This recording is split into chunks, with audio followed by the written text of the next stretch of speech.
ওয়াইফকে সময় দেওয়া এটা ওয়াইফের উপরে দয়া করা নয়, এটা ওয়াইফের অধিকার, এটা হচ্ছে হক্কুল ইবাদ।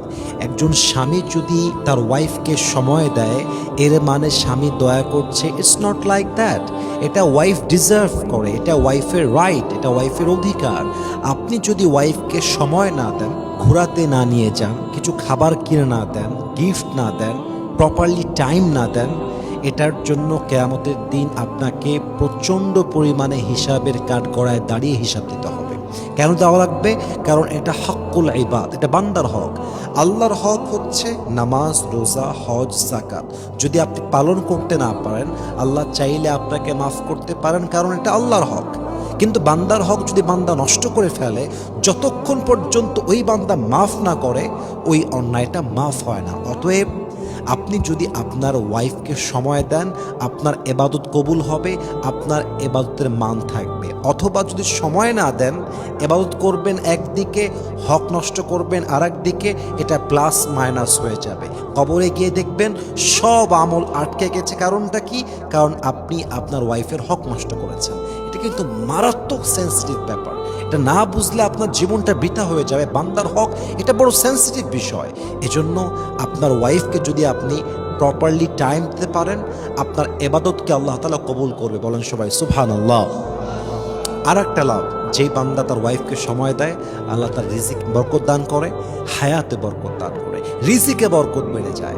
অল্প কামাই হয় বাট এটাই এনাফ হয়ে যায়। দেখবেন অনেক মানুষের কামাই অনেক বেশি বাট রিজিকে বরকত নাই। এই আনে এই শেষ, ডান হাতে আনে বাম হাত দিয়ে উড়ায় দেয়। লাখ লাখ টাকা বেতন, লাখ লাখ টাকা ব্যবসায় লাভ, কিন্তু কি হচ্ছে? দিন শেষে অভাব হয়ে যায়, শর্ট পড়ে যায়। কারণ কি? রিজিকে বরকত নাই। কিন্তু যেখানে স্বামী স্ত্রীর মিল মহব্বত আছে, যেখানে স্বামী তার ওয়াইফকে প্রপারলি টাইম দেয়, সেখানে আল্লাহ রাব্বুল ইজ্জাত ওয়াল জালাল স্বামীর রিজিকে এত বরকত দান করে যে স্বামী কখনো কল্পনাও করে উঠতে পারে না। সুবহানাল্লাহ পড়বেন না আপনারা সবাই? হায়াতে বরকত বাড়ে, রিজিকে বরকত বাড়ে।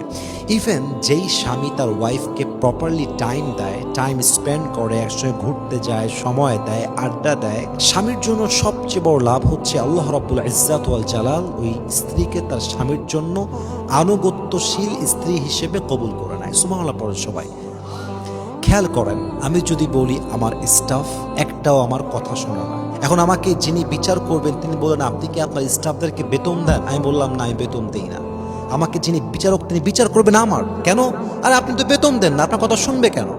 এক ছেলে ওই পীর সাহেবের কাছে গেছে, কে বলছে হুজুর দোয়া করেন আমার জন্য বাচ্চা হয়। তো 1 বছর পার হয়ে গেছে, আর 1 বছরে আসছে, হুজুর দোয়া করবেন আমার জন্য বাচ্চা হয়। ঠিক আছে, দোয়া করবো, সমস্যা নেই, যাও বাচ্চা হয়ে যাবে।